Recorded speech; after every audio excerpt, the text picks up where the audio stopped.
เจ้าสบายนะค่อยสร้างแต่ผมแจกบาร์เบอร์สอบรถคณะเมื่อนี้ก็มาพบกับการรีวิวห้านเนาะแล้วก็อนามัยเป็นในตัวเลยทุกคนตามยิดกับบ่มีอย่างไรเนาะก็ชิมาเสร็จแว่นก่อนมาทำความสะอาดแว่นให้เรียบร้อยก่อนอื่นบัดแยงเสกหน้าเตะกันเนาะว่ารอหรือบ่รอ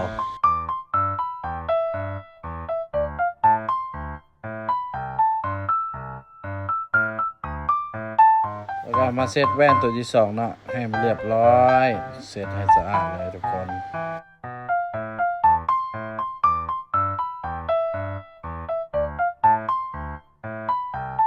ตื่นขึ้นมานี่ก็บ่ต้องให้อย่างหลังมาอนามัยแว่นก่อนเพราะว่าแต่ละมือนี่ขี้ฝุ่นหลายเพราะว่าเฮาบ่ได้ยังบ่มีห้านเป็นของตีนเนาะตอนนี้เฮากำลังเฮ็ดห้านใหม่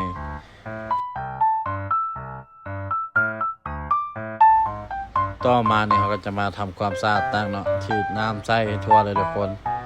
แล้วก็บ้านใดที่มันยังเป็นซอกเป็นลืบเนาะเขาก็จะทอดออกมาทำความสะอาดกันเพราะว่าผมเนี่ยอยู่ทุกบ่อนเนาะขี้ฝุ่นก็หลายทุกคนบ้านใดที่เป็นซอกเป็นลืบเนาะเขาก็ถูจับออกมาถูให้สะอาดเรียบร้อย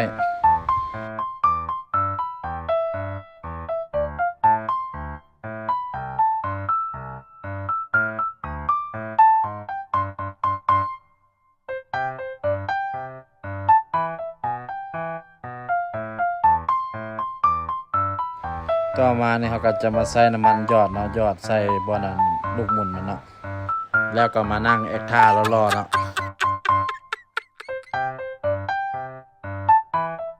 ต่อมาก็จะมาอนามัยพวกกล่องฉีดน้ำเนาะโต๊ะตัดผมเนาะพวกอุปกรณ์ต่างๆน้ำหอมเนาะมีเศษก็เลยบาทหนึ่งแล้วผู้ใดอยากได้น้ำหอมก็สามารถทักเลยเนาะทางทานกับขายคือกัน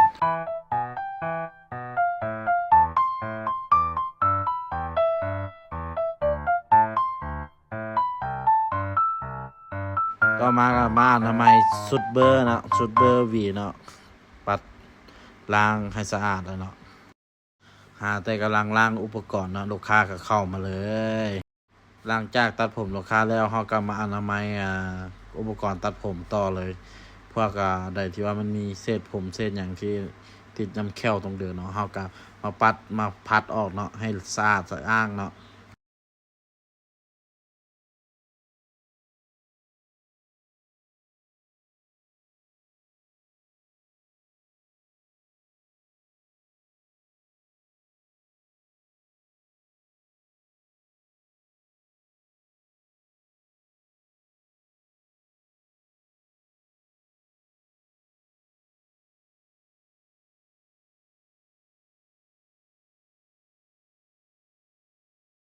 หลังจากอนามัยแล้วก็สิประมาณนี้เนาะทุกคนเนาะ